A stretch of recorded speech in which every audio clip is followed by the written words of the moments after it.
আমরা পৌঁছলাম বনগাঁর ঠাকুরবাড়িতে, কলকাতা থেকে ৮০ কিলোমিটার দূরে।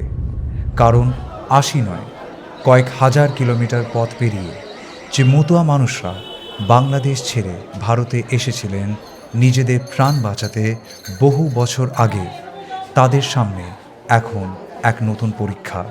তা আপনার কাছে ভোটার আইডি কার্ড আছে, আধার কার্ড আছে, প্যান কার্ড আছে, পাসপোর্টও আছে।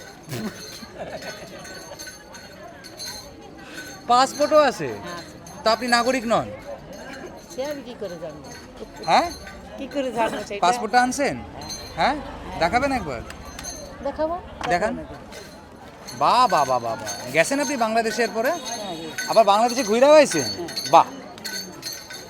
আচ্ছা, ওনার পাসপোর্ট রয়েছে, ঠিক আছে, পাসপোর্ট আছে ওনার কাছে, আধার কার্ড আছে, ভোটার কার্ড আছে, পাসপোর্ট আছে, প্যান কার্ড আছে, ব্যাংকের অ্যাকাউন্ট আছে। 2011-র আগে থেকে উনি ভোট দিতেছেন, মানে দিচ্ছেন, এবং তারপর ওনার কাছে পাসপোর্টও আছে। বার্থ সার্টিফিকেট নেই?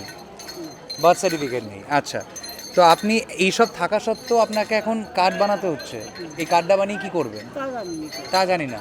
আপনারা কইছে আপনি আইছেন, আর কত টাকা দিয়েছেন? 180। আর আইতে কত টাকা খরচা করছেন? তা 200 লাগছে। 200 টাকা, 200 টাকার 180, 380 টাকা খরচা করছেন। 500 টাকা কেন দুটো দিছি, দুটো যে মেয়ের জন্য এটা দিছি, তার জন্য 180। মেয়ের জন্য দিছেন? মেয়ের জন্ম হয়েছে কোথায়? মেয়ের জন্য বাংলাতেই হয়েছে, ছোটবেলা নিয়ে এসেছিলাম, আচ্ছা এখানে বিয়ে হয়েছে, আচ্ছা। তার জন্য ওর জন্য করেছি। মেয়েরও পাসপোর্ট আছে? না, ওর নেই। মেয়ের ভোটার আইডি কার্ড আছে, হ্যাঁ। আধার কার্ড আছে। আচ্ছা, আই মিন ওনার পাসপোর্ট রয়েছে, এবং তারপরও ওনাকে হয়তো সিএতে অ্যাপ্লাই করতে হবে, তাই জন্য এখন এসআইআর এর আগে নিজের মতুয়া কার্ড বানাচ্ছেন। এসআইআর সম্বন্ধে শুনেছেন?